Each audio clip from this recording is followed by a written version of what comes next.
Topic natin ay mga bad habits na akala natin ay bad habits na nakakasama sa iyo, pero pwede pala maging mabuti itong mga bad habits mo.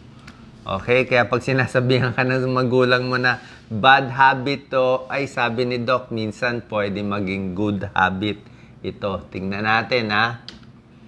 Actually, dinagdag ko to eh. Oo, yung mga taong perfectionist, mga workaholic, di ba? Sasabihin, bad habit yan, masyado kang perfectionist. Oo nga, minsan ang perfectionist, masyadong critical, takot sa failure, ayan, masyadong focus sa result, masyadong mataas ang mga goal. Yan ang mga perfectionist. Oh, medyo bad habit siya. So, lagi ka lang makulit, wala kang time sa ibang bagay, di ba? Minsan, mainitin ulo mo. Pero yung perfectionist or workaholic, may good points din. Katulad niyang maganda lagi trabaho nila. Lagi 100% yung effort nila. Di ba? Laging isang gawa lang, perfect na. Tapos, maganda yung trabaho nila. Hindi lang satisfactory, excellent pa. So, pwede maging good habit yung pagiging obsessive minsan. Number 2, chewing gum. Simpleng chewing gum, di ba? Sasabihin, bad habit yan, kain ka ng kain. Pero actually, may mga pag-aaral, yung mga taong nag-chewing gum, gumaganda yung blood flow sa utak. Mas nakakaisip sila. Ito may pag-aaral. 10% better ang memory, 10% better yung pag-aaral nila. Possible din yan sa mga stress-related na nakakabawas ng stress. Pagkain ng chewing gum, yung mga may dementia, may learning memory problem. Pag nag-chewing gum sila, mas gumagana yung blood flow sa prefrontal cortex at hippocampus. Yan ang nakita. So, I think it's the chewing eh. Ayan, no? Yung iba, maganda rin sa teeth and gums, lalo na pag sugar-free. Merong mga sugar-free na chewing gum. Yung iba, nakakapayat din kasi hindi naman talaga kinakain. Improves the brain power, tulad na sinabi ko, good for memory. Yung mga may anxiety, may stress, pwede rin. Tapos yung mga naninigarilyo, gusto tumigil, nagpapalit ng chewing gum. Bili na lang ng sugar-free. So, bad habit na pwedeng good habit. Number 3, ito, lagi kayo papagalitan ng magulang nyo. Puro kayo video game, wala nang ginawa. Siyempre, ang video game, pag sobra, palagay natin, buong araw ka na naglalaro, 6 hours in a day, masama na yon. Diba? Hindi ka na kumakain. Pero kung maglalaro ka lang ng mga 1 hour in a day, o 1 to 2 hours, depende, nakita nila, maraming benefit ang video game sa may sakit. Mga batang may cancer, na talagang masakit katawan nila, pag pinapalaro sila ng video game, nababawasan yung sakit ng katawan nila. Any pain, arthritis, masakit, nadidistract sila eh. Kasi yung sakit, parang ano yan eh, subjective, isip mo lang eh, pakiramdam mo siya. Yung mga may depression, nalulungkot, magulo ang isip, kung ano-ano, lumilipad yung isip, kung ano-ano naiisip, pag pinalaro mo ng video game, nare-relax sila. Nababawasan ang stress. Cognitive distractor task. Yan ang mga bagay na makaka-distract sa'yo at mawawala yung focus mo dun sa problema mo, sa anxiety mo. Ang daming benefits ng video game. Good for the memory, maganda sa eyesight, maganda sa coordination, bawas stress, bawas clinical depression.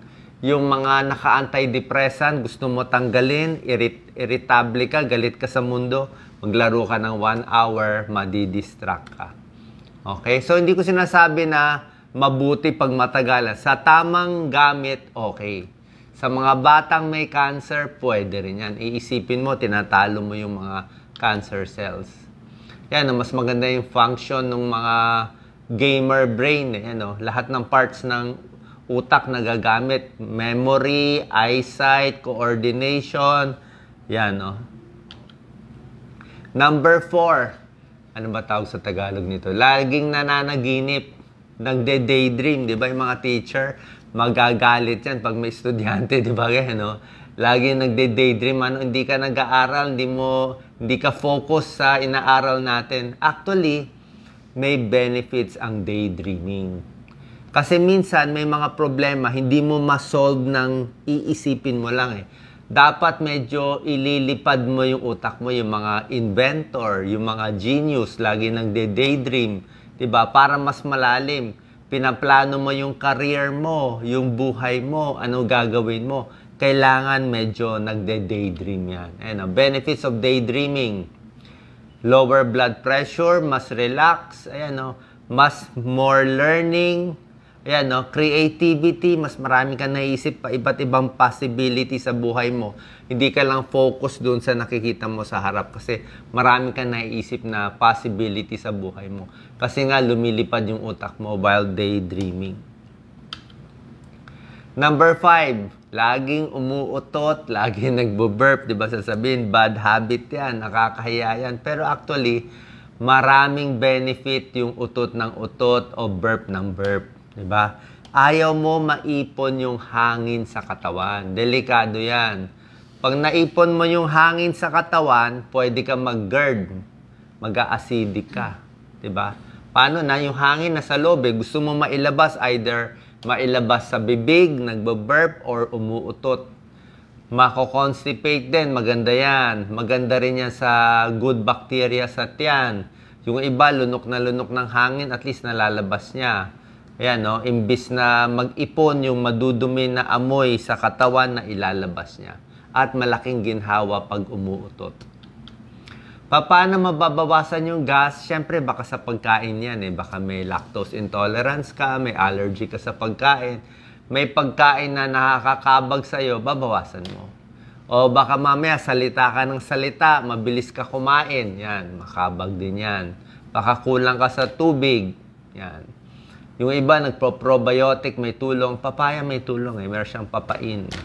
Okay? So, okay lang umutot ng umutot kasi nakakabawas ng gas. Actually, may tips pa para makautot Hihiga ka, siguro mga 1 to 2 minutes, tapos higa ka on the left side. Mga 1 to 2 minutes, tapos mamaya ikot ka sa right side. Tapos yung iba, dumadapa. Iniikot-ikot yung tiyan, mas lumalabas yung hangin sa intestine natin. Number 6, tulog ng tulog. Diba, sasabihin, batugan do, tulog ng tulog. Ayaw gumising. Syempre, gusto natin maaga magising, makakatrabaho ka. Pero, yung mahaba ang tulog, up to 6 a.m., 7 a.m., may benefits din Kasi mas rested sila Nakita nila, baka less heart attack, less stroke pa nga diba, parang medyo trabahong tamad. Tulog ng tulog, mas nare-relax yung katawan. So, minsan, okay lang matulog ng mas mahaba kung wala ka naman maraming trabaho. Yan, kasi pag kulang sa tulog, delikado, di ba? Mataas ang blood pressure, irregular heart rate, high risk for heart disease, pag kulang sa tulog. Next, fidgeting. Yan, yung laging malikot. Di ba may mga bata, laging maggalaw ang kamay, o yung hita, kuyakoy, di ba? O galaw ng galaw. Sasabihin, mali yan, parang nervyos ka. Actually, may benefits yan. Yan nga pinapayo sa edad 40 pataas Dapat malikot daw tayo. Kasi it burns calories, nakakapayat. Tawag dyan, non-exercise activity thermogenesis. Sabihin, nagbo-burn ka ng calorie. Pag tumatanda kasi, tumataba talaga Up to 350 calories, pwede mo ma-burn in a day kung mas malikot siya. Kaya nga may tips nga Habang nagtetelepono, galaw-galaw. Mag-akyat baba ng hagdanan. Stand more. Stretch more. Pagkakain, lakad-lakad. Gumawa ng household work. More galaw. So, walang masama sa malikot. And, mas maganda pa nga yan sa mga may manas, may varicose veins. Kailangan gagalaw-galaw yung paa para hindi magbuo yung dugo. Kasi yan ang delikado sa varicose. Pag nagbuo yung dugo, pwede magbara yung namuong dugo sa baga at mahirapan yung puso. So, mas malikot, okay yan. Number 8, yung mga taong loner. Yan, di ba? Loner ka ba? Lagi ka ba mag-isa? Sasabihin, abnormal yan, bad habit yan. Actually, nakita nila sa pag-aaral, yung mga loner, mas matatalino, more highly intelligent people. Mas focus sila sa goal nila, meron sila pinaplano, iniisip. Ayaw nila minsan magsayang ng oras, kausap ang ibang tao.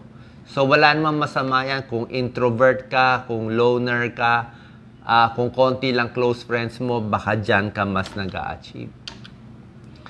Number 9, kausap ang sarili. Diba? Sasabihin, oy, may sira ulo, kinakausap ang sarili. Pero minsan, pag yung utak mo, ang daming iniisip, hindi ka makafocus, hindi mo alam gagawin mo, minsan, pag sinasabi mo, diba, yung plano mo, ina-explain mo, ito gagawin ko, ito gagawin ko. Pag kinakausap mo minsan ang sarili mo, na-focus mo yung utak mo. Ayan, no?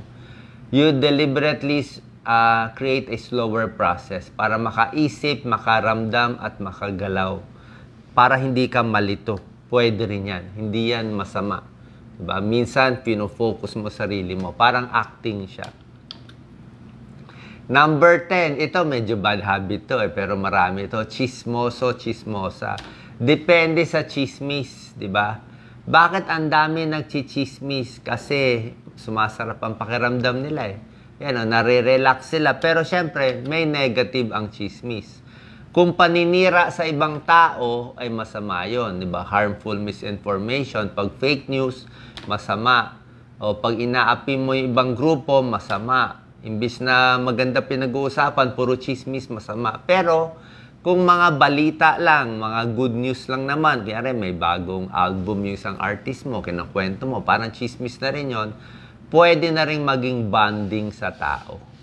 Okay? Parang may grupo kayong magkakasama. So, may pros and cons yung pag-chismis. Basta wag lang nakakasira sa ibang tao. So, sana po nalinawan kayo dito sa mga 10 habits na minsan ay pwedeng makatulong sa inyo. God bless po.